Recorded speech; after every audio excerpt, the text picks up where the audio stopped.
designed for an adult audience. LoveLine may contain sexually oriented content. Listener discretion is advised. LoveLine with Adam Carolla and Dr. Drew. Hey, everybody. It's LoveLine, not just LoveLine, the best of LoveLine. I'm Adam Carolla. That's Dr. Drew. Don't bother calling, because you ain't going to get us. So enjoy a little of the best of LoveLine. Hey, everybody, LoveLine. I'm Adam. That's Dr. Drew. Phone number 1-800-LOVE-191. Still plenty of show to go. We got a Germany or Florida coming up. We have Aces Ranchero Mexican Accordion Countdown coming up. Lots of show. Big show. Huge. We have to explain Hobo Power. Huh? Wow. Inspiring. Strong stuff. Makes you want to work. You want to hear the explanation for Hobo Power? We haven't discussed this in quite some time, which is many years ago, we decided that there should be a unit of measurement for stink, because there is a unit for measurement for almost everything. Or I should just say everything. They have different measurements for when you're in the ocean and when you're on land and when you're in the sky. Mm-hmm. Pressures and directions. There's PSI. There's British thermal units, right. BTUs for heat. There's every kind of measurement, but there's no measurement for funk. There's no measurement for stink. And people go, "Oh man, this guy farted, it was rank." But what does that mean? Give me a quantitative number. Tell me, give me a scale. That way you know that, when you open the old Chinese food that got left out in the fridge, or that fish that got left in a cooler for a whole summer that you didn't know, and you opened it up and it was all full of maggots and everything, you know that it wasn't just funky. There's a number you can put to it. The same way you know that if a guy got electrocuted, there's a difference between 110 volts and 220 volts. Mm-hmm. You hear 110, you go, "Ooh, that's smart." You hear 220, it's like, "Oh my God, that'd be a lot." That's how we got to do it with Hobo Power. Hobo Power is a measurement, a unit of stink. So when you say 85 Hobo Power, you're like, "Oh my God, no. How did you survive?" There is no. 85 is okay. Hundreds the one that's more theoretic. That's theoretic. Okay, so here's how it goes. 85 is approaching death. All right, let's see if we can break this down. What is just a garden variety fart that's got a little stink to it, but not too bad? 10 Hobo. A good robust. Good robust yes. fart. Yeah, a little in the bouquet, 10. 8 to 10. 8 to 10 Hobo. Okay. What is something rotting? Like summertime. That can get up towards 40. Fish, something flesh. Because it can make you retch. It can make you retch. Yeah, 50 is vomiting. 50 is vomiting. Yeah. 100 is hypothetical. I don't know what you're talking about. 100 doesn't exist. It's like absolute zero. Yeah, 100 Hobo is just a theoretical. Right. No one's ever been there. It's like infinity. No one's been there and lived to talk about it. Well, I think above 85, and they may not make it through. All right. So you would say, what would you've done gynecological exams on homeless women in their 50s? 70. Oh, really? Haven't taken a shower in a number of months? Oh, yeah. Really? 70.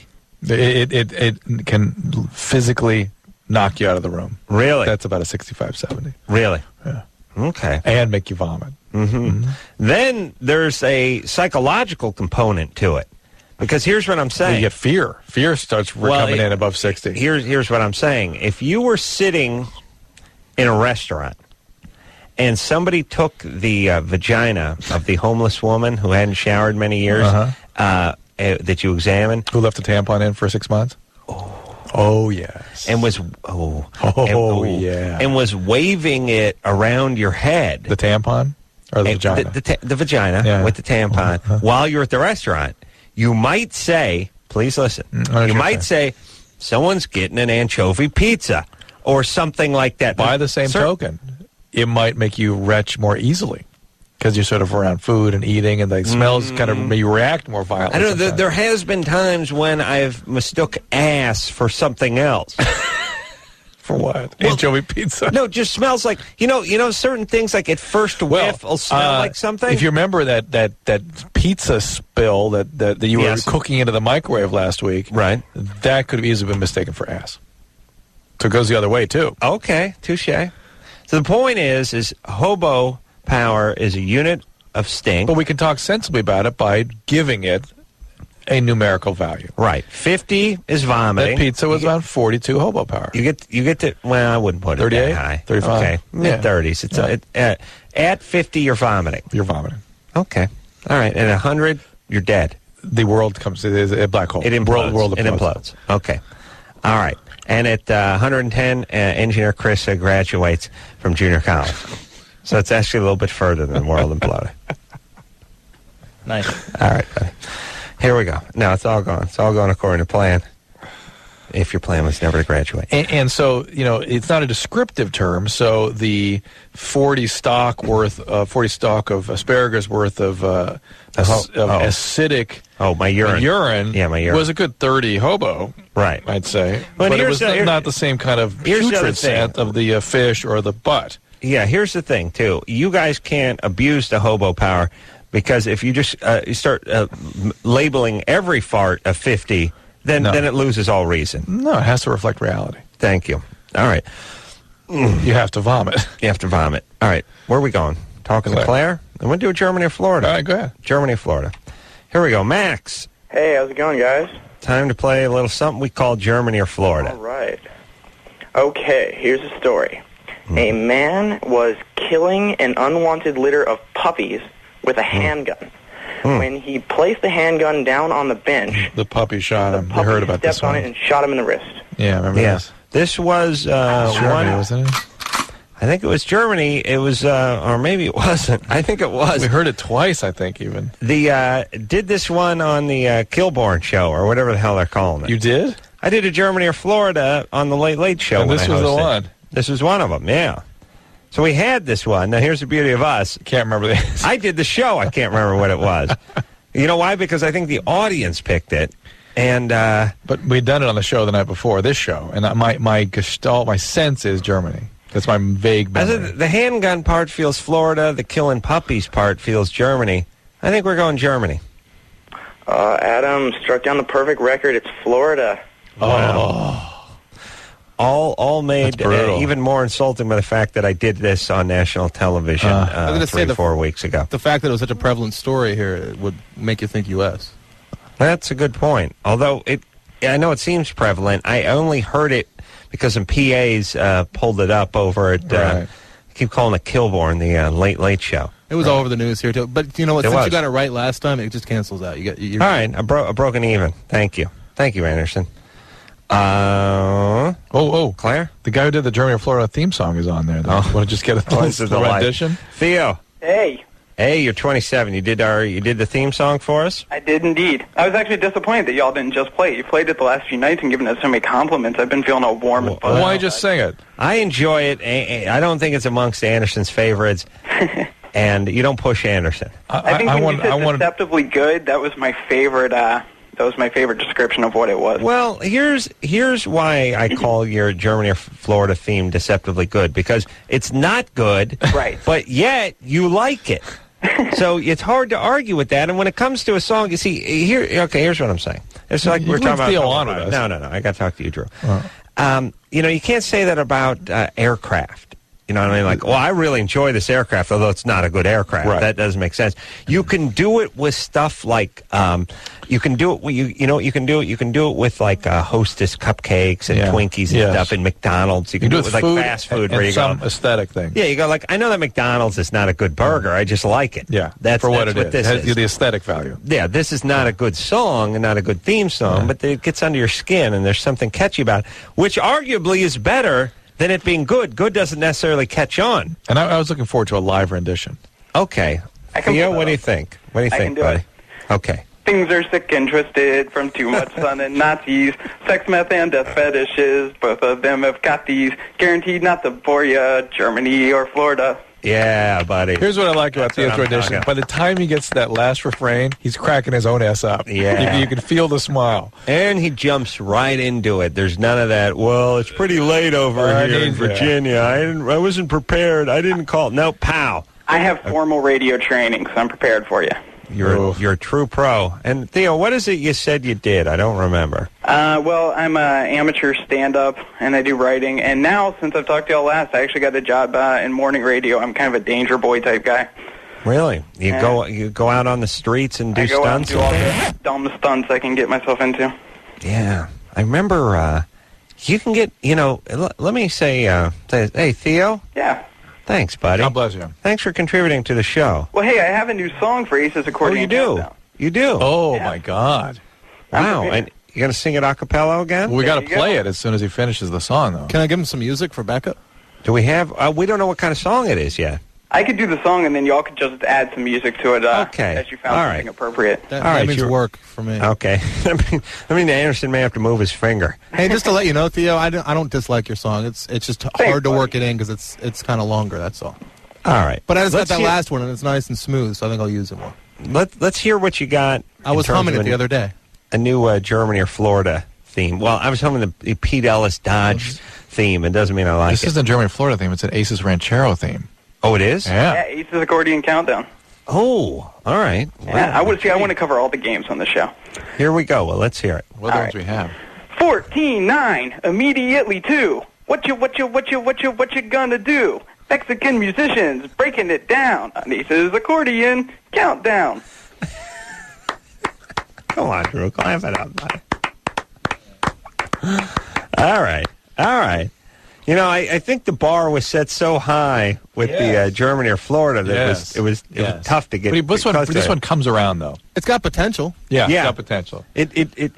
You start off with a huh, and then by the end it's like that's what it okay, means, yeah. all right, Little that's it. Beastie Boys-esque. I didn't Yeah. record it, though. That's the problem. Oh, All right, well, Theo, you know what that means. I got to do it again. You Yeah. have to do it again. Are you ready, Anderson? Yeah, we're rolling. All right, here we go. 14-9, immediately 2. What you gonna do? Mexican musicians breaking it down on Ace's Accordion Countdown. All right, Theo, I'll tell you what, that's going to work as a placeholder until we find a decent song. No, that's awesome, buddy. I wish we had something. I wish we had To offer him in return? I wish we had windbreakers or just paperweights or anything on this program that we could actually send out after 20 When are you years. coming to Los Here's Angeles? what you can do. If you end up making the cartoon with the Chief Thunder Bear, then I can write the theme song for that. All right, buddy. All right, and whenever you're going to be out in L.A. next, you come by and see us. All If I right. took you seriously on that, you'd see me soon. Well, come on out. We'll treat you like a king. All right, consider it done. All right, Theo. For about We got to move out to Virginia. We'll miss him. treat in him the like air. a king. You'll let him sit in this booth You here sit for there. 2 hours. You can watch me get coffee in my sweatpants. Right. Your Excellent. slippers. My slippers, and argue with Drew going down the hall, complaining about something that probably we're just talking about on the air. All right, where are we, Drew? Here you go. What's Play. going on? You want to do? We have to play Aces Ranchero now. Well, it does seem like it's begging for it. after Nancy that had build-up. something to add to the game, I think. All right, Nancy, Yes? what's up? Oh, I found this great band that you guys might like and use for your Aces Accordion Countdown. Oh, really? Yeah, they're called El Gran Silencio, and they're not really completely ranchero music, but they add elements of like ska and rock and... Wow, they're called what? What are they called? Gran Silencio. The big The silence? Big Silence? No, the Great Silence, El Gran Silencio. No, grand. Oh, grand's not big. It's great. Yeah, they're really, really good. You guys should check them out. Oh, okay. And they have accordion, they have the trumpets and everything, but they add like everything to it. Okay. Chris, get on that. Find Yeah. out. Thank you. Thank you, Nancy. That's not going to work, though. We need super traditional ranchero music. Well, maybe this will be sort of Grand. interesting. Drew, stop. All Stop eating nuts. All right. All right. Chris, do you have any ranchero music on? Or Anderson, he's got it, right? Well, Anderson gets it off a different source, and sometimes it's not always ready, and it sounds crappier. It sounds better. Better when- music. I really am I'm You're clinging transported. to that. It's the same crappy music, whether I Anderson like it plays it or better. Chris plays it. It's Yesterday just- you liked the Anderson's music, so Yeah, that's stupid, Drew. Oh, come on. How can you argue with that? I'm going to argue with it when Chris cues his crap up. We should actually have dueling ranchero music if you really want to kill yourself. Let's try playing them. Can we play them simultaneously? That would be a fate worse than death. I bet it would sound normal. Really? It might just come around. Well, they all sound like the exact same song, so if you... How dare you make fun of ranchero music, I am Anderson? offended. Yeah. Let me explain something. You know when bands that are cover bands say, "Oh no, we're not a cover band, we're a tribute band." Yes, yes. That's what this is. Yes. This is not They to make tribute in- fun. Yeah, this is not to make tribute. We're not trying to make fun of ranchero music. This is tribute to ranchero Tribute music. to the stuff that comes out of, like, horses' asses? No, Please, Anderson. Anderson. Anderson. How, Wow. gentlemen, please. This gotta is hurt. This is a whole brand of music. How would you like it if a guy with a giant guitar and a huge hat and a crazy vest that was too tight for him made fun of your music? Your precious filmmaking. Your Radiohead. Your filmmaking, and too. Your other Radiohead bands. No. Yes. Your highfalutin band. I was joking. I exclusively ranchero music. I will say that ranchero music is just as valid as classical, jazz, or any other form, and it's probably arguably influenced more performers. Historically more relevant.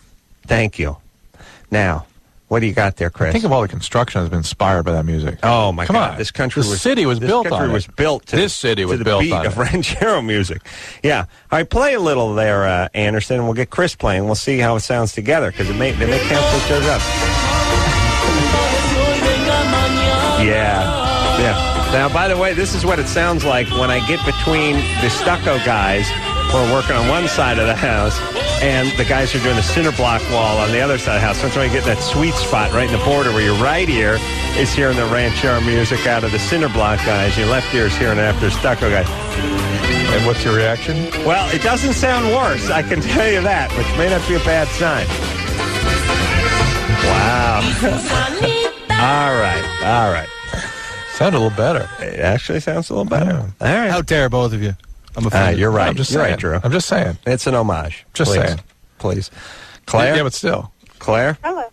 Yes. What's happening? Okay. I have a question for you. I have been married for going on 7 years now to a man. And he's like the first real male relationship I've ever had. Mm-hmm. What do you mean? What about? Explain yourself. Yeah, real. Let's see. My very first relationship, if you want to call it a relationship, I was 7 years old, and it was with a girl for 8 years. Well, that's not a 7. You mean somebody was sexually abusing you when you were 7? No, I was with the girl. She was 8. I was 7. We were together having foreplay and oral sex together. Yeah, Claire, that's a child sexually abusing you. Child-on-child sexual abuse is rather common. And when an adult gets their hands on a child... How dare you? They were in love. Yeah, when an adult gets their hands on a child, the child will then do those things to other children. That is a form of sexual abuse that you were being sort of subjected to. How dare you undermine what they had? I know, but that's what happens, Claire. Okay, but I was... So you were sexually abused. For 8 years. You were sexually abused by a peer for many, many years as a child. Ooh. Okay. And then my next relationship was also with a girl. Yeah. Well, of course, that's how that She was goes. killed by a drunk driver, or else we would probably still be together to this day. Wow. Ooh. Now, did the drunk driver just hit him in the car, or did they actually just get out of the car and shoot him? No, he was driving a semi-truck, and he was doing 85 miles an hour down a 30-mile-per-hour road. Ran a red light and T-boned her truck, and it killed her instantly. It actually decapitated her because of how hard he hit her. Hold on one second. Oh, by the way, you don't have to do the decapitation math. Friends, what was her head not attached very well? It just rolled off, or no? He was driving a semi, doing 85. No, I think he said she was driving the semi. That's what I was trying to figure out. No, she was in the intersection. He was going 85 and a 30. With a semi, 85 and a 30. Well, 60, good enough. 60 and a 30. Good enough. Semi. He ran a red light. He T-boned her and decapitated her. Yeah. I'm just saying, wouldn't it be ironic if you were killed by a drunk driver who wasn't actually in their car? Who They got out and drove to shot your you. house drunk and just shot you. It happens, I'm sure. It would take a long explanation every time he did it. Killed by a drunk driver. But listen to the deal. 85 mile T-bone vaporizes your car. That's right. All right. That's what happened. Yeah. She was killed. All right. And Claire sounds kind of butch and kind of angry. And it doesn't sound like a kind of gal who'd want to be with a guy. Well, she married a guy. Is she married to the guy, or is she just with him? Are you married to this guy? Yes, I am married to this guy. He was my best friend before we got married. Okay, why did you make the move over to Lads if you'd been with the Lasses all these years? I really don't know. I just completely fell head over heels for him. Really? And we went on one date. We both completely broke our rules on that one date, and I moved in with him 3 days later. And we have been together ever since. And we have 2 children. Drew's rules, Drew's first date rules is never buy lobster, always get a BJ. Well, he's At not least. a BJ, that's for He sure. actually but- wore it on a laminated wristband like quarterbacks wear in the NFL. I would check it. That's, surf and Actually, I turf. actually had Hold on. I actually had an audible for that. Oh, really? You would check off at the line. Yeah. So, Claire, and now you're thinking about women again. Well, I've always been thinking about women, and he knows Okay. that. All right, he knows it. He What? actually, we watch the movies together, and we read the magazines together and stuff like that. And Sure. he uses that with me during our sex. He uses what with you? In order for me to have an orgasm, I have to think about women. If I think about him, it's gone. There is. All right. All right. Make sure you make that abundantly clear to him next time you guys are in the bedroom. So what's your I question? never told him that. I know. Yeah. I know. Not sure I you think of him. No, please don't tell him that. Please I don't don't tell him. want to. Okay, we don't have to. Now, you have 2 children. Yes. And your family of origin, what's up? Alcohol? What's going on with Abandonment, like. Oh my God. My dad left me when I was a year old because Didn't I he just was an say abandonment? alcoholic and a drug addict. Oh, and you and got my that. mom Oh, there we left go. me when I was a year and a half because See, she I was got you at the abandonment serious drug hardcore. addict. Your So my drug grandmother addict, raised me. abandoned. Okay, all right. So just wholesale Drug abuse. addict, abandoned, sexually abused by my mom's boyfriend. Mm. Claire, you've Okay. had every possible disaster. Yeah. Trauma, every I live trauma. on this life. If it happens, it probably happened to me. Yeah. Wow. All right. Now, here's the whole thing, Claire. Although we could tell most of these things happen to you by the sound of your voice, you sound like you're relatively stable. You're holding it together, yeah. For someone who's been through what you've been through. It's interesting, almost like that relationship with the girl kept her patched together for a while. Yeah. Having a relationship, even All though right. I understand it, you conceived of it as something different than it was, it probably kept you pieced together a little bit. Yeah. Here's the Oh, God, okay. I went through like 4 years of anger management, and I've seen like 22 therapists. My doctor now even is trying to get me mentally stable because I'm bipolar. Yeah, I get the All right. bipolar. You're a little manicky right All now. right, Claire. Yeah. Let me explain to you what the truth is. Okay, go You for it. ready? And please understand, I'm a genius. You are always going to have thoughts about going a different direction. You have a fantasy that if you're with a woman, somehow things would straighten itself out. You would feel better. You will never feel better. Because of your past, there'll always be a part of you that's a little uncomfortable in the current relationship you're in. Uncomfortable in anything comfortable. Thank you. You have 2 kids. Yes. This guy's a good guy. Oh, he's wonderful. Yeah. Stop reading the chick magazines. This whole, your relationship satisfies your every need. Except. Doesn't work that way. You end up getting in a relationship that works, but there's always shortcoming in this department or that department. That's fine. You work at it. Good. You got a guy. Stay with him. Keep it simple. Focus on your simple, kids. Simple. Have your fantasies. Don't act them out. Focus on the kids. No more kids. Stay in therapy. Fine. Your impulse is going to be to make trouble. Yeah. Don't She's listen all right. to She's it. okay. You're And stable. take your meds. Don't move. Get the meds stabilized. Because the bipolar, you can feel it pushing through there, can't you? Yes. Yeah. Yes. And it'd be nice if someone put a bullet in your dad's head. He's gone, right? Well, someone's dad, but then the stepdad. Whoever did the sexual abusing. Really? Don't you get the sense of that relationship with the little girl she had kept her connected as a human being? Kept her sort of... Yeah. Please. Yeah. Yeah, as bad as traumatizing as that can be, Yeah. it worked for them somehow. All right. That's my sense, anyway. All right. Let's Probably, we got to find out how the girl is. Wait. Do you mind? No. Please. Hey, Claire, Yes. what happened to the girl you were with when you were a child? She didn't. When I was a child, What happened to her? parents actually took her away and moved out of the country, to So Germany. you don't know anything out of the country. Yeah. So you don't know anything about her now.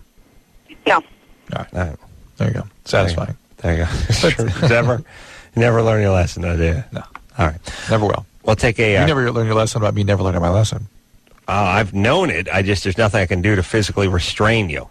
I know, but you never learned your lesson. So No, I learned my touche. lesson. I should come in here with a goddamn dart gun and put it in your neck. Curare. Curare, right in the neck. All right, we're going to take a quick break. We'll be right back after this. LoveLine. We'll be right back. Please hold.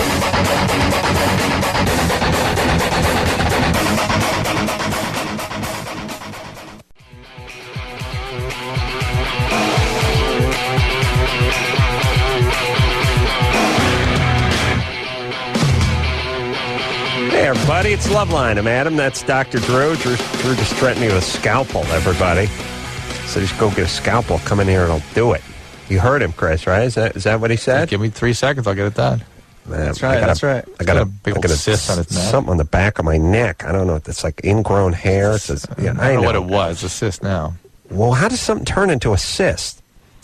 It's either a gland that gets walled off and just starts expanding, or you got glands in the back of your neck? Sure. Where don't you have glands? I'm moving there. I'm moving to Glanville, anti-Glanville. All right, so it starts as like, here's why I'm suspicious with the ingrown hair. It's right at the point where give me a needle. Let's do it now. Listen, Chris, give me a needle. Oh, he's upset. What do you mean?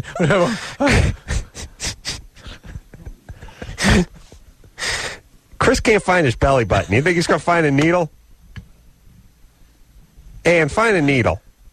We're going to do this. And believe me, and some paper towels. Okay, please go at it. It's driving me insane. I'll take care of it. Here's the thing.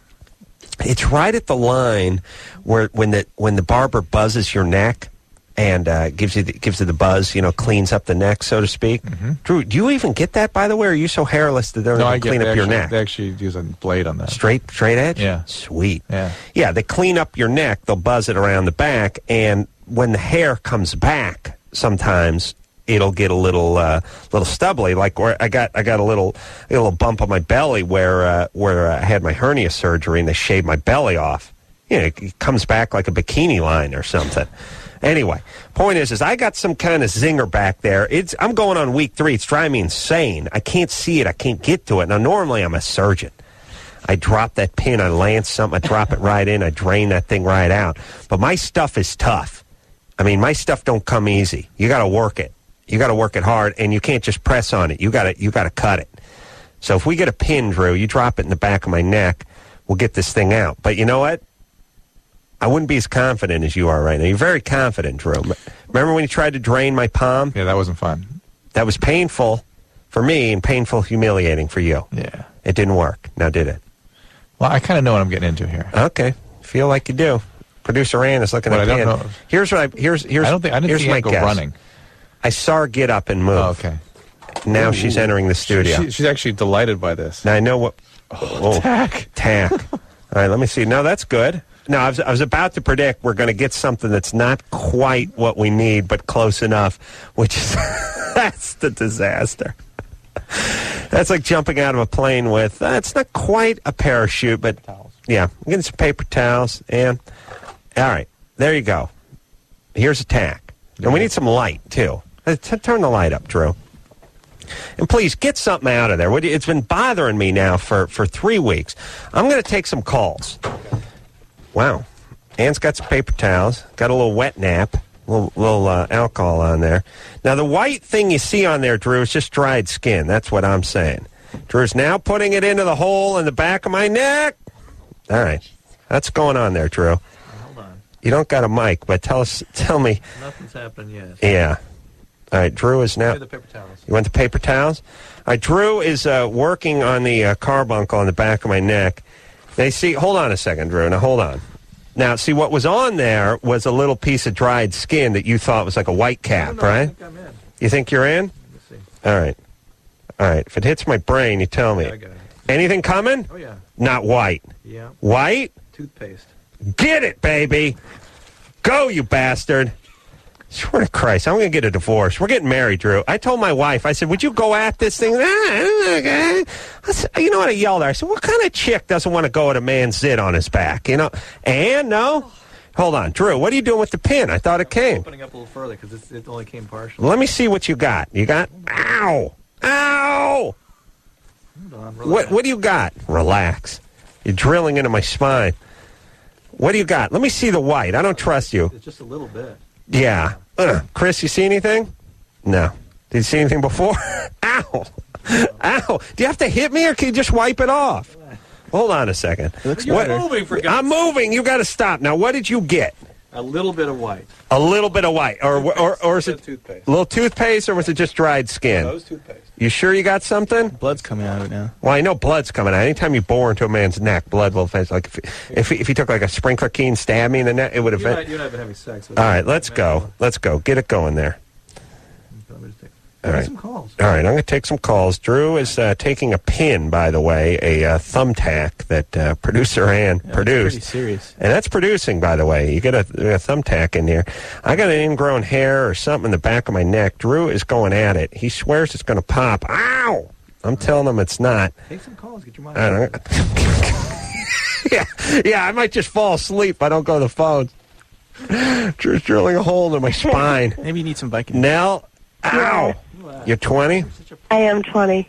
All right. What's up, baby doll? A while ago, I think it was over a month ago, a girl asked how she could give her boyfriend better head. Mm-hmm. And you and Dr. Drew told her to take, whenever she brushes her teeth, to brush further back on her tongue. Oh, really? Yeah, that does. Drew just endorsed that, but I did not say that. maybe Drew didn't say it. I probably said that helps you with the gag reflex a little bit. If you can get that thing. Yeah. Speaking of head, Drew's giving me neck right now. Yeah? I did, and it actually helped me a lot. I can take more of my boyfriend in now. Really? Yeah, Fantastic. so I thank you very much for that. Oh, well, but I was actually wondering if it's bad for your gag reflex at all.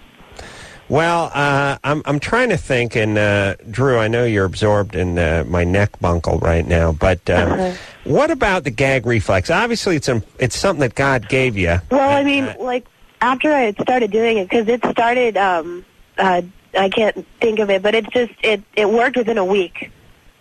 You know, and I could take more of them in then, but I got really wasted after that, and then I had to throw up, and I couldn't throw up as easily as I normally would have. So you started brushing your tongue. You started brushing back of your tongue and getting down in there. It softened up your gag reflex. But then after a hard night of partying, when you got the spins, you couldn't just put your pinky down your throat and heave because you'd worked on your gag reflex. Exactly. Well, let me tell you, it's something. Let me tell you something. As Drew says, no free lunch in nature. Yes, Drew? That's correct. That's correct. This thing needs to be excited solid. All right. Okay. All right. Good times there. Now, what did I get done? What did I say to you, Drew? There was a little core in it. No. Yeah, there was. I told it. Listen, 10 minutes ago you said if you gave me a pin, it would come out. What did I say? Impossible. Impossible. But I think. What is that on my neck, and how come I've been living with it for 3 weeks? What's going on? If it's a zit, like here's what I want to scream at my neck. Show yourself. If you're a zit, come on, bring it. It's like a solid cyst. It's like a bunch of glandular material in there. What do you do with it? It may what I just did may make it go away. Or I may die in my sleep. You might. That's the other possibility. That's actually more probable that I die in my sleep. No, it may because I disrupted the architecture there. Yeah, you could have just hit me with a slipper. Would have done the same. Disrupted the architecture. You stabbed me. But it may also reform and need to be actually cut out with a knife. Like I said, knife. Yeah, it's not one of the things you can listen. I explored all around there with that needle. Oh, see, I'll tell you, you give me some Oxy-10 and a sewing needle. No. I can. There's nothing I can do a heart transplant with some Oxy-10 and a sewing needle. Do you understand? I can separate conjoined twins. You could probably bring me some twins from Guatemala that are joined at the skull. You saw Dateline tonight? Yes. Give me a pin and some Oxy-10. I will fix those girls. They will lead normal lives. Do you understand? By the way, that story about the twins. Yeah. What's the outcome they're alluding to with those two? I watched Dateline tonight along with Drew, and I fast-forwarded through the twins because here's the whole thing with me. Conjoined twins, stuck together at the hip. I can stomach. Stuck together at the head is tough. I can't watch it. And it's like stuck together at the hip, tough to watch, but can make my way through it. Stuck together at the head, not going to make it. They're severely neurologically impaired. I mean, they're going to look forward to a life of maybe ambulating, maybe talking. Well, in the country they're from, they'll probably be president and chancellor. But the point is, they don't need. The what are they doing? The implication was in the story. Where are they from? They're on their way to recovery. They're going to be like they'll be riding their bike. Where are they from? Guatemala. What are they going to do? They hang out and have babies, chase chickens around. That's all they do in those countries, Drew. They're not doing anything. That's fine. Good times. You need a brain. Just hang out. They have it better than we do. Take naps. They relax. And by the way, on anyone's terror list, hammocks. They're going to go blow up a few cinder-blocked houses with thatch roofs and a hammock or two. By the way, switch topics. That terror thing, I just keep hearing city court building. That's the one they're going for. I just know it. Well, why are they talking about it? What do you mean? Well, I mean, they're not going to do it now that we're aware of it, are they? I don't think. You're talking about the city court building in Manhattan. Mm-hmm. Anyone who's been to the city court building in Manhattan realizes when you stand out on the sidewalk that what it looks like is a chair with three legs. Right. And it basically looks like if you can pop that third leg, that chair's coming. Right. And that's what I keep hearing. That is one hell of a chair. Yeah. And that chair may catch a couple other chairs on the way down. And Fifth Avenue while it's there. And it looks like, it's really... It's a marvel of engineering when you stand under and you look up 12 stories and you're looking at the bottom of the first floor, essentially. And like I said, just one stilt holding up the whole, south side of the building or whatever it is. Right? Isn't that if you're okay to, is that the one you'd go for? It seems like a Ryder truck with just a little manure in it, double parked at the right spot, would take out that thing and bring it down. On the other hand, as they've learned with the trade centers and their car bombs, these buildings were engineered more so for those sorts of events and less so for stuff like, jet fuel burning, melting I-beams and causing a pancake effect of the floors. They are meant for serious winds. They're made for, hurricane-type forces, made for earthquakes and, natural anomalies and things like that. So structurally, it's like bones, it's like your bones not breaking, but acid. You're not made for acid. Right. You know what I'm saying? Right. And the jet fuel was the acid. Right. And nobody made anything for it. They were meant to withstand the force of an airplane, but not the hundreds and thousands of gallons of burning fuel, which ended up taking them down. So the bomb, and you realize the first World Trade Center bomb was a fairly significant bomb. It took out a couple levels of parking. 12 levels or something crazy. It's as much bomb as you could squeeze into a panel truck, basically. Barely move barely rock the building. Take a quick break. We'll be right back. Call LoveLine 1-800-LOVE-191. Can you get addicted to aspirin? All right, that's pretty accurate. LoveLine, be right back.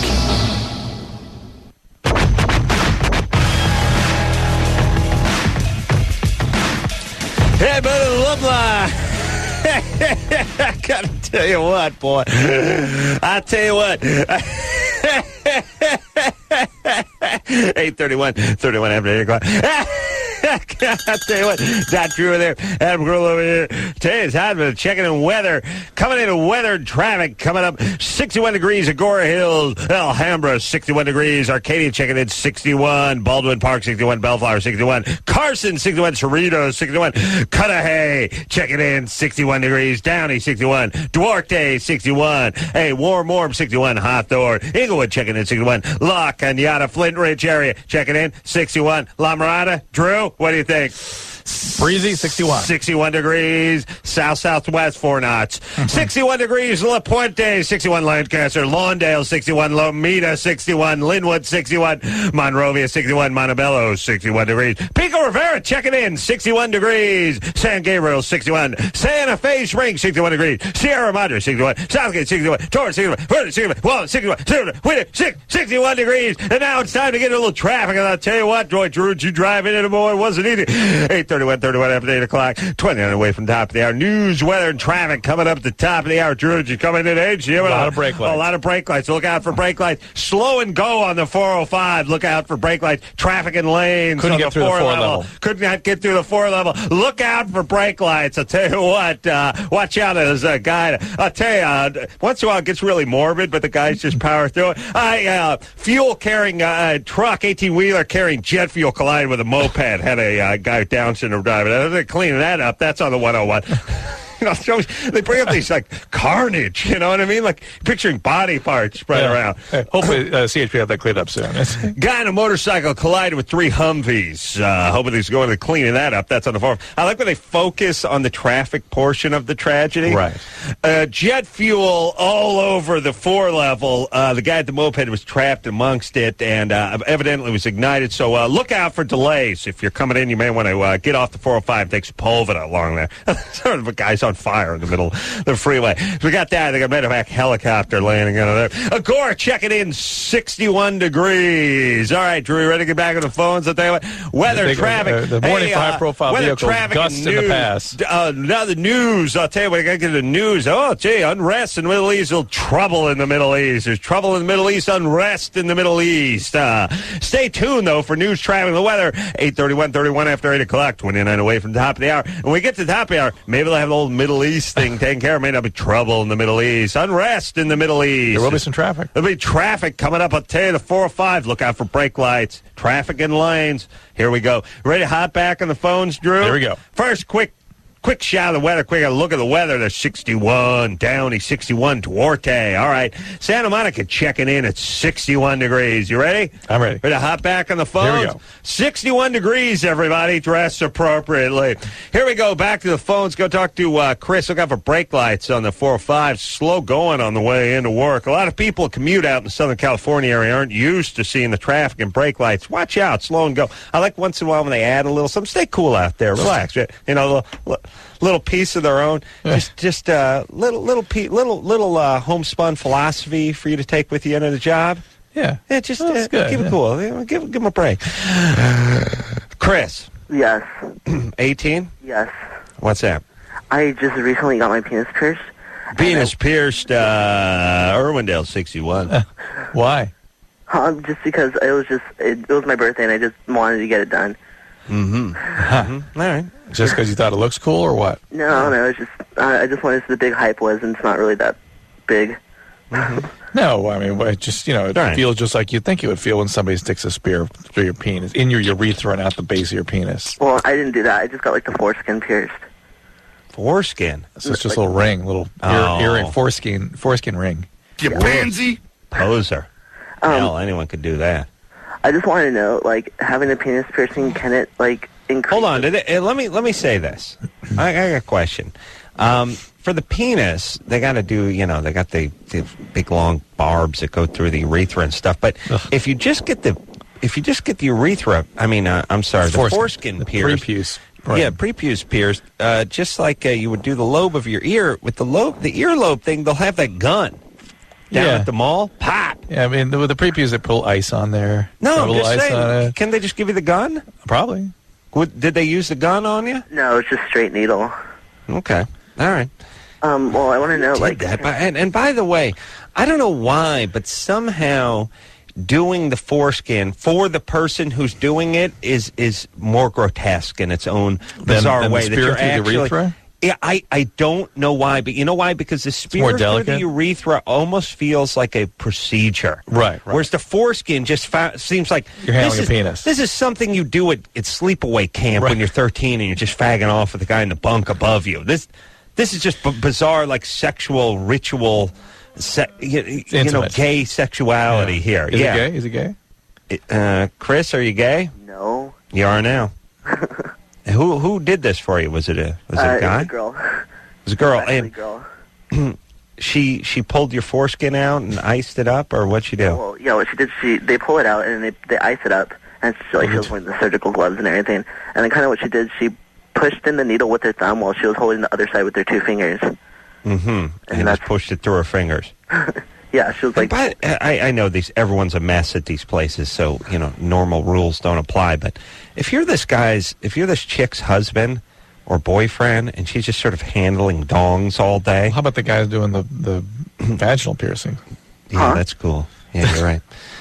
Yeah, all right, so now you have, what, a stud or hoop? No, I just have a hoop with the ball in it. That's it. Well, by the way, Adam, I mean, how dare you? These people are trained, licensed. Of course, our government would not allow people to handle body parts, intimate parts, and push needles and barbs and spears through them, unless they were carefully licensed and carefully monitored. And, OSHA gets involved in every aspect of every business. I know. So, of course, they're involved with this one. I don't understand how that works, because Drew tries to run himself a little... doctoring business, and OSHA and FEMA and everything that ends with an A is up his ass as far as the government goes. You can... And every attorney and every liability and every insurance necessary. You have 70 years of college, and you have to have a $4 billion worth of insurance. Yes. How can a place open where you have basically guys that are high on... they're on methadone. They dropped out of junior college. Yes. And they've botched a few piercings and tats on themselves. They're going at going at your labia. If you have an untoward experience, some sort of bacteria gets introduced. There's bacteria in the environment. You can get the flesh-eating bacteria going on your penis. You can do it. No problem. Well, anyway, Chris. So your question was, you want to know if you can use condoms? Yes, I want to know All right, do they have that? They have reinforced condoms. You can usually get them from the piercing shops. Also, I think the magnums are sort of tapered towards the tip, so the Trojan Magnum, so you can... Bellflower checking in, 61 Carson, 61 Cerritos, 61 Cudahy, 61 La Mirada checking in, 60... I always looked at the checking in part, checking in. Hi, I'm from La Mirada. Yeah, I'm outside. I'm looking at a thermometer. It's about 61. Oh, good. Okay, I'll call you back in 20. Well, no, okay, if nothing changes, I won't... All right, we'll talk. Yeah, they're checking in. All right, we'll take a quick break. We'll be right back after this. All right, guys, here's the deal. You're looking to hook up, sick of wasting time with the wrong person? One call's all you need to make. Call the Dateline. 877-889-DATE. Call the Dateline. 1-800-CALL-LOVELINE. Love 191. Call LoveLine.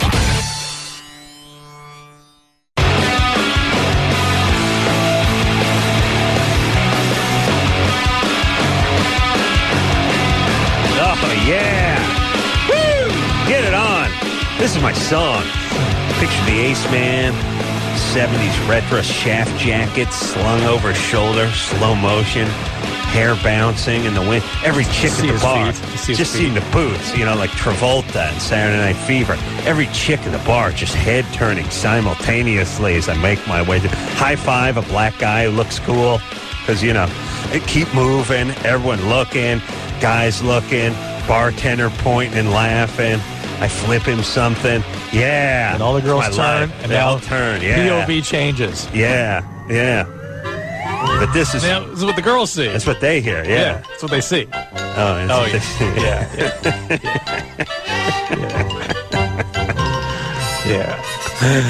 Yeah, get it on. It's LoveLine. Man, that's Dr. Drew. Phone number 1-800-LOVE-191. Anna? Hello? Hey, what's happening, baby doll? Hi. Hey, turn something down. Hello? What's going on? I have a problem. Who is this? Who'd you call? I called Q101. Okay, well, that's us. Okay, Dr. Well, I've been on the phone for so long, I didn't know who I was talking to. All right. All right, well, I have a problem. My clip. They call it the trunk, all right? Shocking. And every time I walk, what? I feel like I'm having an orgasm. Hold on. You had your clit pierced. They call it the trunk? Yeah. Well, where I'm from, they do. You mean the hood? No. I'm from the beach, Virginia. Virginia Beach. Hold on. Drew, did you got that whole exchange there? Yeah, I got it. I didn't follow it, but You didn't follow it? Drew, you missed something. You missed something precious. Tell me. She said, the trunk. Well, first off, she said, I got my clit pierced. They call it the trunk. Right. So I'm guessing that's the kind of piercing she got on her clit. Right. I thought she confused. They call it the trunk. Hood. And then you said, you mean the hood? And she said, no, I'm from Virginia Beach. She said, where I'm from, we call it the trunk. And you said, you mean the hood, meaning you're from the hood. Come on, buddy. Let's go. I missed that. Yeah, because it was funny because she said, where I'm from, we call it the trunk. And you said, you mean the hood. It came out of my mouth. That's why I missed that. I know. That's why you should have caught it. Though. All right. So, Anna. Yeah, I'm here. You're from the previous. The previous? You're from the you're from the hood? No, I'm not from the hood. Okay. The kind of piercing you had, they pierced the hood. No, yeah, okay. Did I say the trunk? Okay, yeah. I'm so sorry. All right. She's confusing the parts of the automobile. The hood. Right. I got it. I got the joke. Yes. Oh, no, yeah. Okay, what do you mean the trunk, though? All right, you're right. The hood. She meant the hood. Oh, she meant the... Oh, really? Yes, she meant the hood. Really? The boot and the bonnet. She got her trunk pierced? Oh. What the hell is going on? I knew that's where she was going. Oh, my God. All right. All right, Anna. Thank you for amusing us. Okay, so you got your hood. Open. All right. Yeah, the trunk's now open. Right. There's a body in there. So, okay, and now you what? Wait. What are you doing in Chicago if you're from Virginia Beach? Because my husband got out of the military, and he's from Chicago. So we moved back to Chicago. But that's besides the point. The point How long ago did you have your trunk pierced? 4 months ago. In Virginia Beach? That's correct. How do you know Virginia? I just said the beach. No, I think you said Virginia Beach. You said Virginia Beach. You're the same person called the hood, the trunk. So just kind of remember that. Right. All right. Well, anyhow, it's like a thing, or if you whatever. But every time I walk, I feel like I'm going to get off. Mm-hmm. That's what some people report from these kind of piercings. The problem with that is that you can eventually become desensitized. Yeah, because for a while you're oversensitive. Well, the thing is eventually, if you feel that sensation every time you take a step, your body's going to have to turn down the volume on the clitoris. Otherwise, you'd just be walking around, leaving a snail trail and screaming. Well, I'm in the grocery store, and I'm just like, oh my God, pray go. Yeah. All right. Stay out of the dairy. Okay, why don't you take it out? Produce. Well, I don't want to.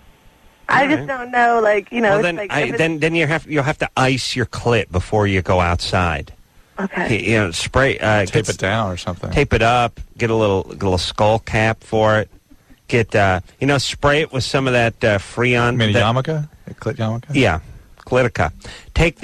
Take some of that nitrogen stuff, that spray can Liquid stuff nitrogen? they would spray on your elbow when you'd scuff it up as a kid. It was red. It was obnoxious. Remember that stuff? Ethyl chloride. Yeah, spray some of that on there. Yeah. Knock it down. By the way, first off, having someone put something through your clitoris, it just seems bizarre to me. And first off, there's just somebody working on that area, a stranger working on that area, non-professional, untrained professional working or non-professional working on that area, and then just putting a spear through it, and it just smacks of effed up. Yeah, it really does. I don't know what's up with Anna. No, I know, but Anna. Yeah. Okay, don't have any kids. I already have kids. Yeah, sure. It does. You have kids. Why did you tell me not to have any? Because you sound unfit. I sound unfit. Yeah. Why? Like you'd be a bad mother. Why? Well, because you decided you decided it'd be a good idea to get your clit pierced with being a mother of two. So a mother of two. That became two. How many do you have? Okay, wait. Why would you say I'm an unfit mother if I have my clit pierced? How many kids do you have? Well, that's beside the point. Why would I be an unfit mother? Just 3 or 4. Oh, what do you have? 3 kids? So if you get your tongue pierced, that makes you an unfit mother? It helps. How many kids do you have? Well, if you get your ears pierced. How many kids you have, you hoe? I'm a whore. All right, idiot. Isn't that on the trunk? We all know she's a great mom. Well, and again, we talk to these a-holes every night, which is, oh, listen, I go out, we do a little swinging, then I do a blow off my boss's ass, then I get a hood piercing. How dare you, Sam? I leave it all. I leave it all at work, and then I come home and I'm a new person. I'm Mary Poppins when I get home. Mary Poppins wasn't having spontaneous orgasms. Right. You know what I'm saying? Look, I'm not trying to be uptight. I'm just saying if you got 2 or 3 kids, don't worry about the hood piercings. Yeah, I mean, it's not the act. It's that you're thinking about it. Right. That ass shouldn't even pop up on your radar screen. It's not the fact that she has a piercing. It's not. No, and it's not the fact that she enjoys sex or that she wants to be intimate with her husband as much as she wants. That's that not. She's spending her time obsessing about. It's this a non-judgment call. It's that husband tossed out of the military or out of the military. I'm guessing you're moving back to Chicago. That's where he's from. Probably living in the folks' basement.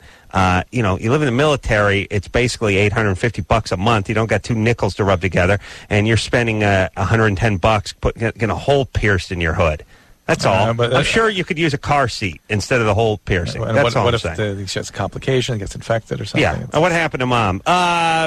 She died when a guy was sleeved with tattoos who had a bone coming out of his nose. They couldn't stop the bleeding coming from the vagina. From the clitoris? Yeah. What's in the vagina, right? Above it. Oh, that's vagina. It's vulva. It's like vagina is the inside. Oh, it's like it's like saying the Panhandle's not part of Texas. See what I'm saying? No, it's in Texas. It's just off. Yeah, it's Oklahoma, is not Texas. There's a Texas Panhandle too, though, isn't there? It's all Oklahoma. I thought there was a Texas Panhandle. Panhandle's the Oklahoma is the. There's no handle. The handle's not. Oh no, it's not, is it? Oh, you're right, Drew. Oklahoma. I thought Texas had a pan with a handle on it too. Oklahoma. You're right. All right, you're right. Look, I'm just saying the clitoris is in the vagina. That's how everyone thinks. It's a vagina. What else? That's why guys don't know how to perform oral sex. They think there's how dare you? They think there's something in the vagina that they're going to be able to stimulate. There isn't. That's the vagina, the whole thing, from hair to hair. Here we go. Got the picture here. All right. This part? Yeah, that's all vagina. That's all vulva. Vulva, vagina, it's all the same place. It's all the Texas. Here, look, even this. I didn't want to look at your pictures anymore. This is even called the vaginal orifice. Doesn't even qualify as a vagina here. Armand? Look. Yes, hello. I don't, look. It's not a vagina. I don't need to see a textbook to know what I know. I never let the man's words affect my thinking. I know that. Or force me to look at a map. Armand? Yes, sir. You're, yeah. What happened? I thought there was a Texas Panhandle. It sounds like it should be. Go find the Texas Panhandle. Just look it up on the Google, yeah. You better hope there's no Texas Panhandle. Armand? Yes, sir. You're 19? Yes, sir. What's up? Basically, I got a Prince Albert, and here we go. I know, it's kind of weird. I'm from Chicago also. Do you have any kids? Excuse me? Do you have any kids? No, sir. I'm actually a virgin. Adam will not be... What? You're a virgin? Yeah. Wow.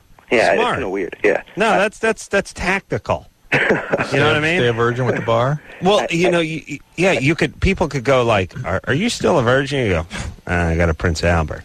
And they would just leave you alone. True. You would never have to lie. I got a couple offers, but it kind of freaked me out. I'm not sure what's up with that. But, What do you mean you got freaked out?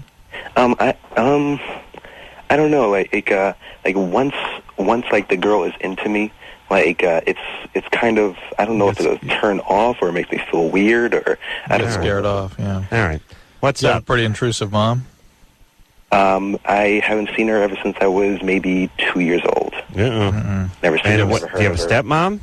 I do have a stepmom. Maybe met her when I was 4, maybe 4. What's she like? She's all right, I guess.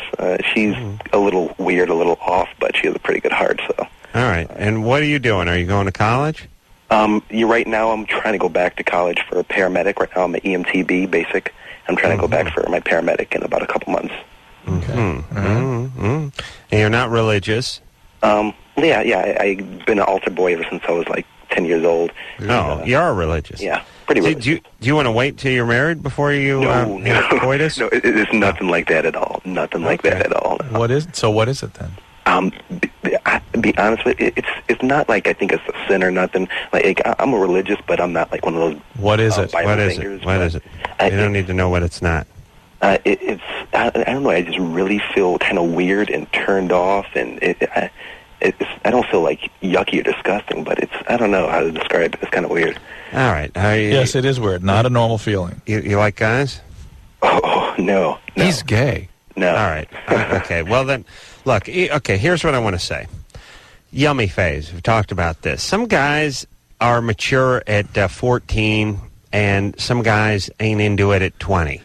At 25, no, 23, it's important. Yeah, at 19, 90% of guys are raring to go. There's a 10% that's weird. They're a little skittish. They're just these guys. I mean, they don't he's like squirrely, but I think there's more than squirreliness here. I think he's really genuinely has intimacy problems. Armin? Yes, sir. Okay, so your mom, you feel like your mom abandoned the family. Yeah, What happened before she left? Excuse me? What was she like before she left? To be honest with you, I don't even remember what she looks like. I do know a couple pictures, but I don't even look at them. Do you know why she left? Don't want to know the story. Maybe you ought to look at that a little bit. Armin. Yes, sir. You sound like a smart guy. You're up in your head a lot. You got some weird energy, but you ain't dangerous. You're 19. Everything's cool. You need to just sort of focus on your EMT training. Don't get all freaked out about your virginal status, and start trying to find a woman and just date her. Right. Just date somebody. But don't pour your allowance into your joint, in your underpants. Don't get all caught up in stuff. But also don't go for, if he goes for somebody that he's not freaked out by, it could be kind of who that's going to be. Get your training. Here's what 19-year-old guys who aren't going to college need to do. Get your training, get your job, get out of the house, and then start. Because trying to get laid when you're living in the basement, your stepmom's coming down with a hamper full of your soiled socks, and you're beaten off into a poster of Christy Brinkley on the ceiling is no way to live. No. Get your money, get your job, get out. All right, now here's someone who says they live on the Texas Panhandle. Chris? Yes, sir. What's up there, brother, man? You live in the Texas Panhandle? Well, I'm just south of the Texas Panhandle, actually. Yeah, there's the Texas Panhandle, right? Yes, sir. And where is that? Is that where the Oklahoma Panhandle is? Amarillo's in the Panhandle. Yeah. You know where Amarillo and Lubbock is? How dare you, by the way. And by the way, see, Drew knows I'm so bad at geography that I could say that, Canada's to the north and Mexico's to the south. And if Drew said, no, it's the other way around, I'd go, oh, you're right. I'm sorry. I'll remind you. How dare you? I'll remind you. I said it sounds like there should be a Texas Panhandle. Yeah, after you chastised me. No, and I said you crapped all over my wonderful analogy. Confused. I said there's the Oklahoma Panhandle. I know for sure there's that. And well, there is a Texas Panhandle. That's where the clitoris is in the Oklahoma Panhandle. No, I said that. Okay, you know what I said. I know. How dare you? I'm you owe me an apology. I'm sorry. Apologize. I'm quite impressed by Adam's geography of Texas. Every once in a while when he's trying to belittle somebody by telling them that they're working in a Denny's in Odessa or Abilene or something like that, he's pretty spot on with some of his cities. Yeah, thanks, Chris. Abilene? You have a woodworking Have you ever question? said the word Abilene? Yeah, well, I've definitely said Odessa. Yeah, Odessa you've seen. Chris. Yes, sir. Do you have a woodworking question? Well, I was just wanting to get your opinion on the use of biscuits. I've got some older guys who live down the road from me that I talk to about working every once in a while. Yeah, they're dowel men. Like that. Yeah, I've got a biscuit joiner. Plate joiner. They tell me to pile them up on my workbench and burn them. They said they ain't worth nothing, but I just wanted to see what you said about them. All right. Well, what people don't know is a plate joiner and a biscuit joiner are the same thing. Biscuits come in different sizes, different little numbers, like 10 through 20. They look like a flat football, and they're a wafer. And in order to join two pieces of wood, they used to drill a hole with a drill bit and put a round dowel into it, just a round quarter-inch wooden dowel. Right. Now they have this thing that goes in, it's a little saw blade, makes a little smile in it, and you put glue all over the biscuit. You've seen my biscuit joiner. Yeah. Boring bit, multiple biscuit joiners. Yeah. Put that in, you join it that way. It's stronger than the wood itself. I'm a huge fan of the biscuit joiner, Chris, and you tell those old-timers to kiss your ass. They're just jealous. Okay. They're doing it the old-fashioned way.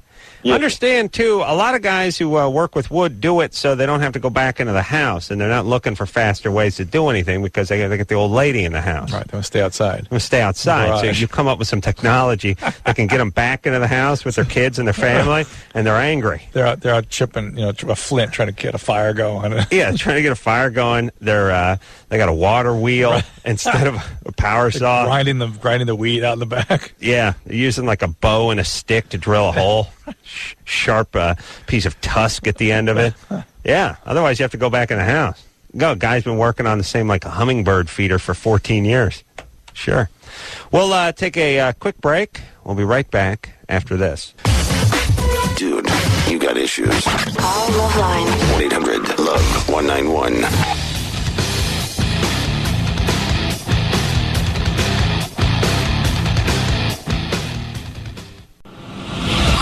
Get your questions ready. More LoveLine coming at you in a few. New Rock 107.3.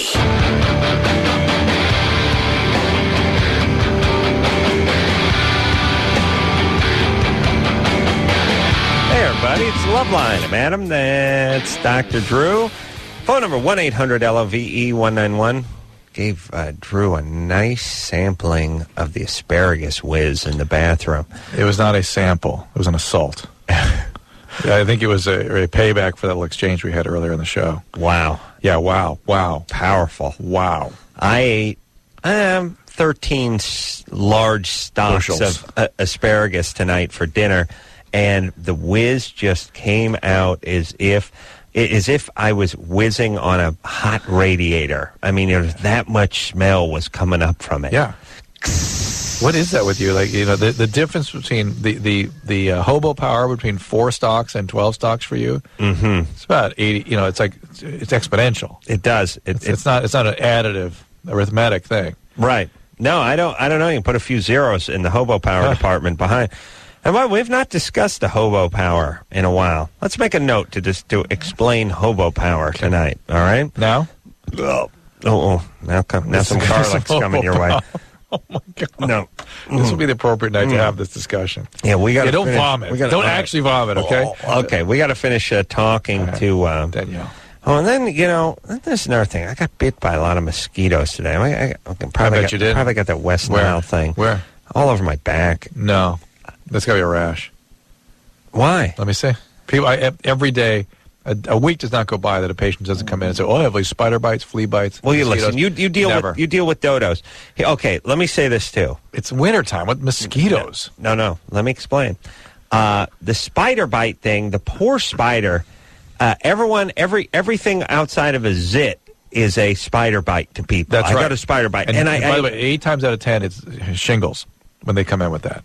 Really? Absolutely. Shingles. Really? Yep. Just a spider bite? What they think is a spider bite? It started as a spider bite. Now I've got this. Then they describe I'm just talking about one. I'm just talking about one lump they call spider. Everyone calls everything a spider bite. It's almost generic. They invariably want to bring in the brown recluse. It's a brown recluse spider, right? No, they don't. Yes. What, a crocodile hunter? People bring weird spiders up all the time. It's never a spider bite. Well, ever. Okay. No, it's never. No, it's not. But by the way, I had my goofball wife trying to talk me into a spider bite, didn't I?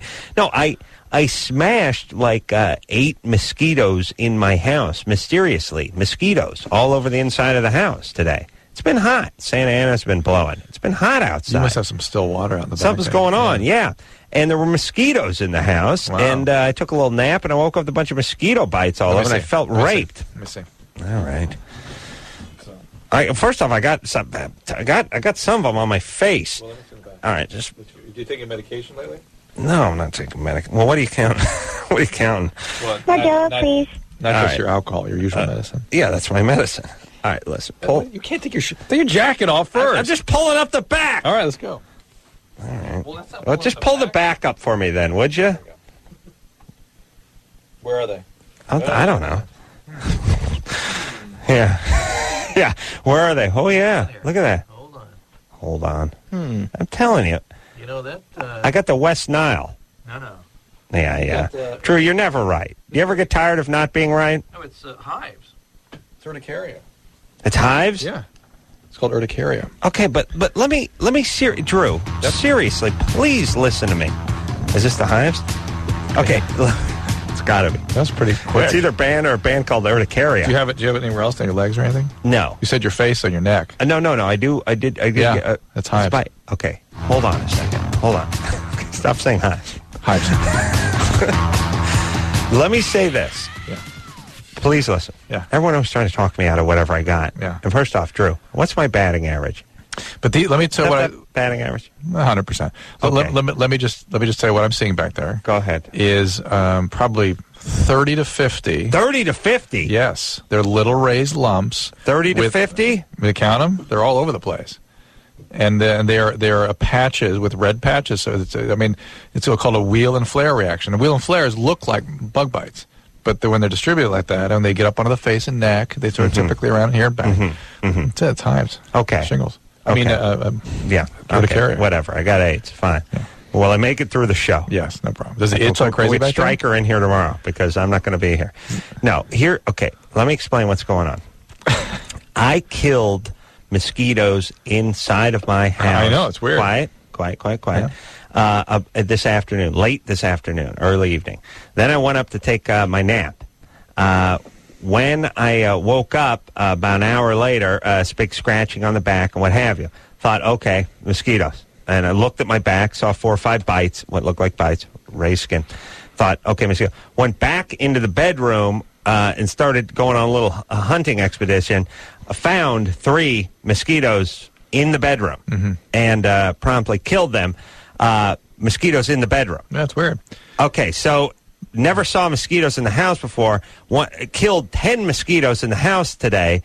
And took a small nap. Only happened when I was asleep, by the way, when the mosquitoes would bite you. I was up all day. I was around all day. Happened in this one short window. Pow. Well, nothing's changed in the house. I've never heard of 3 mosquitoes giving 30 bites. Well, and perfect symmetric pattern in your back. That's interesting. Yeah. Now I'm going to have to take a look at that. Yeah. You got to shine the light up. You can see the little bumps all over the place. All right. You ready? Yep. All right. Danielle, hit the wrong one. What are you doing? Hit the wrong one. You're all freaked out. It's hives. Drew, you're never right. Danielle? Danielle? Yeah? Here we go. 17. All right, so how old is your boyfriend? 17. He's a day older than me. And he asked you to marry him. Mm-hmm. And what do you want to do about that? I have no idea, because I have few complications with it. What are they? Number one, his real family, like his real mom, is in Puerto Rico. He's been here 2 years. And what's he doing here without his mom? His mom sent him up here to live with his dad and his stepmom so that he wouldn't get shot or caught up in drugs or something. Okay, which he had been caught up in when he was down there? No, she wanted to make sure he didn't. Yeah. Well, how dare you? All cultures are exactly the same. There's just as much chance that he's going to get shot, caught up in drugs in the United States as there is in Puerto Rico. His cousins who live with them are into that. Well, there's people out here that are into that. Okay. Just saying there's no difference. That's your... We cannot judge. Can't judge. That is your number one. Impossible. Your number one thing. What else you got? He has a biting issue. Yeah. That's what I got. I got bit. Bit by the hives, that is. Anderson. So, major biting, as in enormous bruises all over my body. So you're having sex with him? Yeah. And he's biting you. Well, where does he bite you? Sex. Like, on my arms and my legs. Like, big... Why are you with this guy? I love him. Yeah. Why are you with him? What's in it for you? You got a Puerto Rican with an oral fixation. You can't do better than that? Please. I don't know what is wrong with him. He won't do it unless, I read him first, but he holds my hands to where I can't move. Oh, all right. Well, as long as he immobilizes you, that's fine. And then, he'll bite me back, but he bites harder, and I evidently bruise easily. And hold on a second. I didn't hear the first. I didn't hear the. She sounds like she's 6 because she says I bruise easily. Yeah. Margella, please. And she's 17. And think about Marilyn Monroe. I saw a movie about her the other day. My God. She was an IV drug. She was an IV Demerol addict. IV. Yeah. Marilyn Monroe was definitely sexually abused. Sexually abused profoundly, and this movie went through all of it. It was just unbelievable. How do you keep that hidden? I'm going to tell Engineer Chris a joke that he's not going to get. It's going to be funny. Okay. It'll be funny. It's my favorite joke. Engineer Chris. Yes? Who was the last man to have sex with Marilyn Monroe? I don't know. Thomas Noguchi. What? There we go. It's good. It's a good one. I'm not Noguchi, but I'm not sure Noguchi was. Isn't the time frames off a little bit? That's my favorite joke. He's the L.A. County coroner, but from circa 1978, though. No. I think he may have been in there. Come on, don't screw with the joke. See if Noguchi was. When did she? When 67, 68? Yeah. Oh no, wait a minute. 65. Ooh, 65. Well, Kennedy was still around. She died. Must have been 62, 63. Oh yeah, that's right. Did she die after Kennedy? Before. Because I think Kennedy killed her. Yeah, right. before. Oh, so now we're talking about 62, yeah. Or maybe the same times, like 63. Okay. Find out when Thomas Noguchi was the Quincy of Los Angeles County. Danielle? Yeah? This is going to take about 4 hours, by the way. Don't marry this guy, A. Yeah. What's wrong? Were you sexually abused? I was raped my freshman year. No, something happened when you were like 3 before or that. so. When you were like 3, 4, what Somebody happened? die, house fire, trailer fire? No. House trailer fire? No House sexual fire? abuse when you were real little?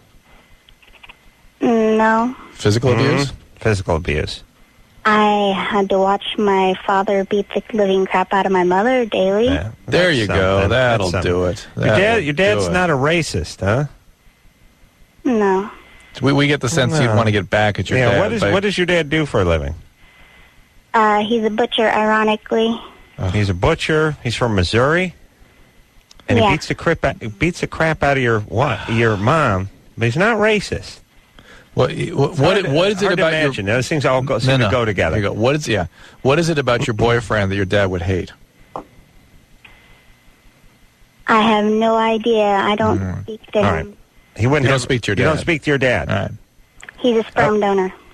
That's Okay. what my mom called him. Okay. That's she lovely. managed to keep him around to traumatize the crap out of you, though. Yeah. And that means that this kid, this 7-year-old, is probably a dad in the making. My mom used to call my dad monkey nipples, and I would vomit. I'm vomiting just now. Thank you. My mom can't give me any opinion on him because she died last year. Oh, my God. This is very sad. Now, who do you live with? My grandmother. Okay. Were your parents addicts, alcoholics? No, my father was an alcoholic. How did your mom Your parents die? No. Just my dad. What, breast cancer? Yes, and it went to her liver. All right. Very sad. So here's the deal, Danielle. You getting married at 17 is only going to dig in deeper. I don't trust this guy. You're going to repeat the cycle. You will repeat the cycle. And please don't get college.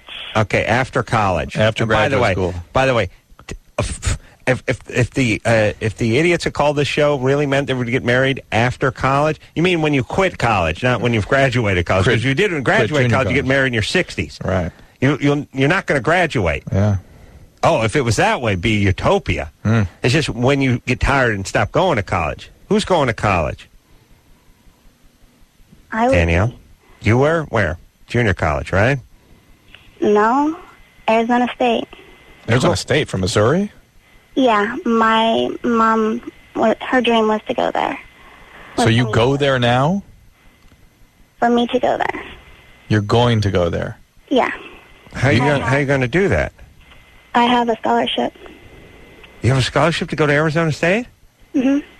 By the way, does not compute. All right, we're going to figure this out. Yeah. When you have a dream to go to a college, Arizona State, it's in the lower 25% academically. For me to go there. Lower than the lower 25%? Wow. How did you get the scholarship? You're 17. Are you a senior? No. What kind of scholarship is this? Wait. That does not compute. Does not compute. Okay, nothing's adding up here. Here's a scholarship. It's going to be some sort of community thing to relocate, so she can go live in Arizona. She is barely starting the 11th grade. I know. It does not compute. She won a scholarship to go to Arizona State? No way. Is your parents' dream or mom's dream? No. Okay. Danielle? Tell us how this scholarship works. It's off of the state because of my mother dying. She was my sole supporter. And since I've had A's and B's my entire life, mostly A's, it's underneath Social Security. Yes, you will get some funds to go to college. What does that have to do with Arizona State? Yeah, that's what I had to pick between MU, KU, and then there was some other some other universities. I understand that these states tend to share these phenomena, but not Arizona. So what does Arizona State have to do with this? Yeah, that's the one that I originally picked. All right, That's the one that I have a scholarship for. Mazel tov, as they say in Missouri. Here's the thing, Danielle. Only in Independence. We love the idea of you going to Arizona State and pursuing your higher education. Away from this guy. Right. Yes, away. Good. Do that on your own. You don't need this guy. I don't trust him. I don't like him. And your radar's off because of all the abuse you've had and seen over the years. I feel bad, but you know what? You're on a good path. Yes. Don't get pregnant. Keep your grades up high. Take them PSATs and them ASATs and them AAASTs and go to Arizona State. Go far away to the desert. That's good. Perfect for her. All right. You got Thomas Noguchi Yeah, there? he's the corner of the stars. Yeah, but what years? He was 1967. Oh, it just missed him. Till like 88 or something, right? He's been around for a while. Huh? He did celebrities including Marilyn Monroe. What? What? He performed or oversaw autopsies. Well, but yeah, How now could see, there be Marilyn Drew Monroe? brings up a good point, which is, I had my great Thomas Noguchi corner, who's the last guy to have sex with Marilyn Monroe joke, favorite joke, Thomas Noguchi. But if he came in at 60, I'm going to tell you something. He came in at 67. Started working Marilyn the case. Monroe died. Yeah. No. Possible. Yeah. Marilyn Monroe died in 63 or 62 or 63, whatever. Here's the thing. Noguchi must have worked as a corner or junior corner or in the coroner's office and became the corner. Yeah, he started in 1961, but then... There you go. When did he stop? I don't know. All right. Let me tell you something about Engineer Chris. You ring him like a bar rag. But you get it. You get it. You get that drop out of here, him. I'm reading it, That's cool. That's the point. That's fine. Yeah, reading is what we want. All right, it's fundamental. Yeah. We'll take ourselves a quick break. We'll be right back after this. Call Love 1-800-LOVE-191. Can you get addicted to aspirin? Our age test's pretty accurate. LoveLine, be right back.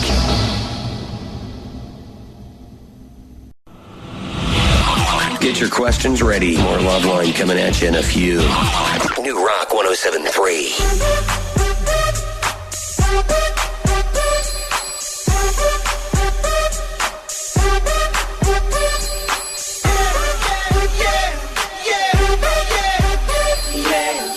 Hey, everybody, it's Loveline. I'm Adam. That's Dr. Drew. Drew and I just on the World Wide Web. Drew, what'd you find out? Found out about somewhere between about 3% of the French Canadians get circumcisions, while around 20-30% of the more Britishly oriented types tend to get it. Yeah. And about 30% of Canada is either French or bilingual. What was the number I gave, Drew? 30. There you go. There you go. You see, I don't question you. No, but based on nothing. That's what the genius is about, Yeah, Drew. that's it. Never That's read how a book. you know there's a genius. That's how I know. That's how I know you channel things, by the way. That's which what is the scary. genius You have is. some kind of freaking Yes. attachment to the chi or the Thank you. Tao or something. Thank you. Speaking of thank you, I want to thank Engineer Chris for getting me a gift certificate. Starbucks gift certificate and some cookies, which is Mom baked for us. Wow. What's your mom's name? Carol. Carol. Thank you, Carol. Thank you, Carol. Let me say this about the gift certificates. I was thinking about this. I go on this JAG every year. Yes, Drew. New law in California. They cannot expire. I know. It's not that new. It's been around a little bit. Really? Uh-huh. Yes. Here's the thing, everybody. I believe we can take control of the gift certificates. Like this whole expiration thing. What does that mean if you really think about it? Somebody spends $100, $200. It's like it means like your cash expires. It's like this $100 bill expires after April 15th. Yeah. Look, let me explain something to everybody. When people sort of hold all the cards, then they start making the rules, and the rules magically seem to benefit them. That's right. So here's what it is. You give them $100, and now they have the $100. Now it's time to start making the rules. Aha, this is going to expire in a year. You can't transfer it. No. Oh, by the way, no change. By the way, no change. Both the card and the paper bill, just symbols. Right. Not different. Of the $100 that your aunt gave them, so you could buy CDs. Different in some sort of substantive way. Yes. I think what we need to do is we need to take back our streets when it comes to these bogus gift certificates. And we don't. Because let me say this. Well, first, no. I want change on my goddamn gift certificate. Let me say this. First off, they shouldn't be looking a gift horse in the mouth, these stores with the gift certificates, because I started thinking about it. Like, if you make over a certain amount a year, it's probably less than 50% ever get used to the full extent. Now, you're ultra cheap, Drew, so you throw the curve off a little bit. But here's what I'm saying. Okay. Tell me if you disagree with that. And remember, this is a guy who knew Canada had can't disagree with anything you say. So go 30%. So why don't you just tell me what it is? Okay. $0 to $20,000 a year, I'd say it's like 89 to 90% of that gift certificate gets used in one way, shape, or form or another. When you start getting over people that make like 75, 100 grand, 150 grand a year, this thing sits in their desk until it expires. You know what I'm saying? Yeah. You got some boss that makes some pretty decent coin, and you're going to give him a Blockbuster thing for $30 bucks. That's sitting in his desk. It is exactly the same as you going to the store, giving them $30 and saying, no, I want no merchandise in return. I'll just be leaving. Take the $30. Right. That's what happens more often than not. I would bet that as you get over 50 grand or maybe 75 grand, it probably starts getting down to about 50% usage. Now, keep in mind, half the stuff gets thrown out. Half the stuff just gets lost or thrown out. I mean, you get a gift certificate in your wallet for $300. Your wallet gets lost. It's gone. How is it we don't lose paper money, but we lose gift certificates? You can't. That's the other thing, too. They have all these great rules that magically favor them, which is, you lose the gift certificate because your wallet gets left in the cab. I'll just go replace the credit card and the gift certificate. You have to go to that store, too. And how often you go to that store? It's not the store you go to. It's the store that got a bunch of gifts. You lose something, you never get it. You never get replaced. 10% probably gets tossed out with the paper wrappings around the Christmas tree or the office party or wherever it is. Then there's this one. You don't know what's on the card. See, they should put a little sticker on there that says like 4/26/2004 8972. Right. So you know what's on the card. I always just assume, you know what's on the card to start with. But then you go, now if someone just gets you one for $15, well, it's kind of, it's moot. But no, that's cool. No, but I'm saying is, sometimes there's people who really love you, and they get you like $300. Yeah, it will get used. It will get used. Believe me, it will get used. Chris gave us a Starbucks card. It will get used. It will get used to cut a nice line of blow for myself. And Tootski, you know what I mean? Chop it up. Tootski. Yeah, then I'll pick my teeth with it and throw it away. But it will get used. No wonder you go at your nose so much. Or whatever, It will get used. All right, here we go. Come on. Nose Stay candy. focused here. Okay, here's my point. You'll get these cards sometimes. They'll have a couple $100 on them. You'll go buy something for $50, $60. You'll never write it down. A year will go by. You'll be staring at the card. You'll have no idea what's on it, and you always just think the worst. Like there's $9 on here. I'm not going across town to use this thing again, and it just gets thrown in some drawer. Yes. I could make a playing deck of just sort of cards that are floating around. No one knows what they're for. I don't know what's on them. You have no idea. And then there's the expiration thing, which they try to pull on you. I like the part. So this must be a crazy windfall for businesses every year. Yeah. All right. Here's what I did. I went to the Barneys in New York. Remember we used to get that? I remember that. I went sick on those people. Our producers used to give us a card every year. Here's what I would like all of you people to do. That part where they don't give change is BS. And here's what you need to do.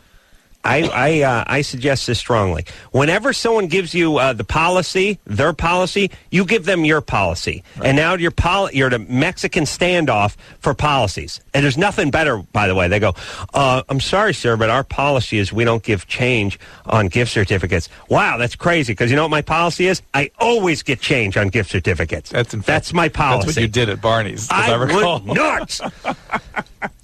We got a gift certificate for $1,500. I spent like $1,487 over there, and I wanted my $13 change, and they said, oh, no.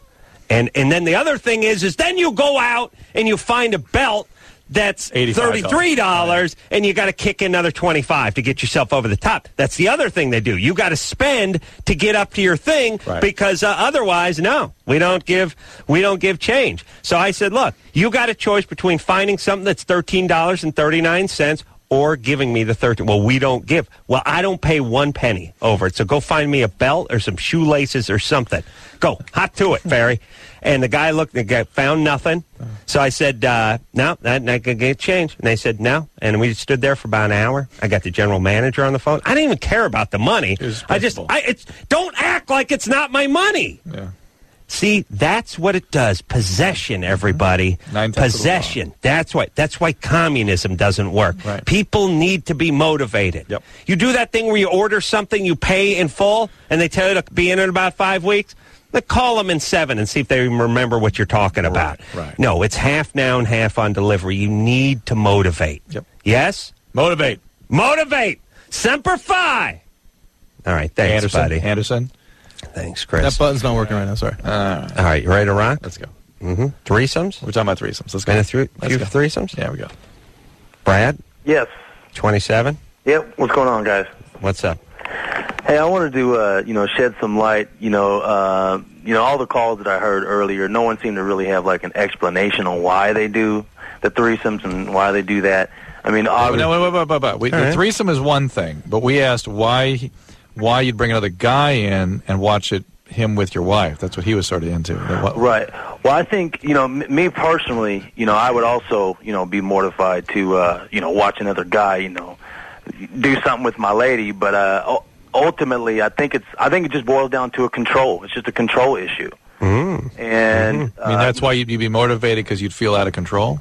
No, I just control her. Yeah, just to control her and to and control that situation, because I mean, me myself, I've done some threesomes in the past with women, and male or female. I mean, a threesome is a threesome, and when I'm sitting back, sometimes. Hold on a second. Write that down. 3 dudes. If I'm one of the dudes, different than 2 girls and a guy. Much different. Listen, let me tell you something about a threesome. I don't even want to be there. I'd rather just be 3 chicks. You know what I mean? Right. But I have to be there. You know. Right. But those big difference between 2 chicks and you. Yeah. And let me and 2 dudes and a dude and a chick. You know what I'm saying? Yeah. So I'm not sure. I want to hear threesome. more It's what not Brad's just a saying. threesome. So Brad, you're saying it's a control issue to see a woman with a man? Right, and I think that for. Well, that's what Adam's kind of saying. It's sort of control and degradation. It's I just think it boils down to control, because when when I'm sitting, there's been times when I've actually been in the middle of a threesome, 2 women, and I'm sitting back going, man, I can't believe these chicks are doing everything that I'm telling them to do. Like, I'm just like tripping because I'm in the middle of this whole thing, but I'm controlling it, and I think that's the pleasure part of it. I mean, sure, sure, the pleasure issue of it motivates all of us. Yeah, but that's 2 women. That's totally different. Look, yes, it is. No, I know. Okay, as per usual, Brad has shined no light on our query. But here's the thing: you want to know why guys like anal sex? Yeah, this is why. Yes, it's that who's in charge? Who's in charge? Yeah. Lay down, let that guy make sex on you. I'll be over here, fiddling with my dork. You let him have sex. But what who's in charge? What do they think of that woman? That woman doesn't exist to them, or they'll But think about people in general. You know what I mean? Think about guys in general.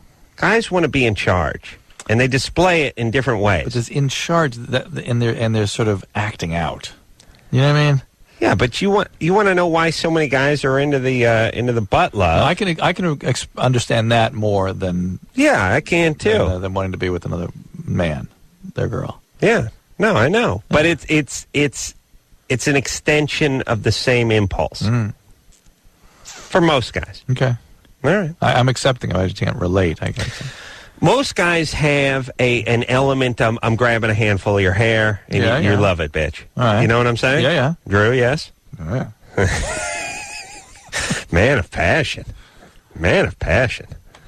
But that's not degradation. But it's these are shades of gray. Yeah. You think about them. I mean, look.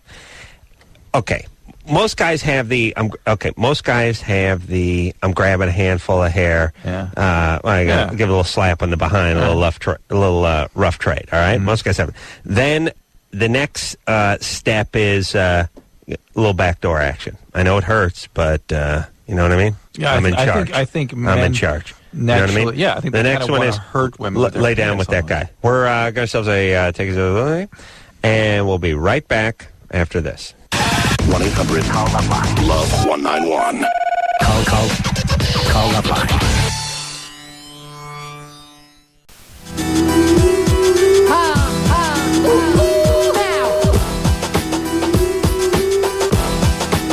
Well, there you go. 2 fabulous hours of the best of LoveLine. So, until next time, this is Adam Carolla for Dr. Drew saying mahalo. This has been LoveLine.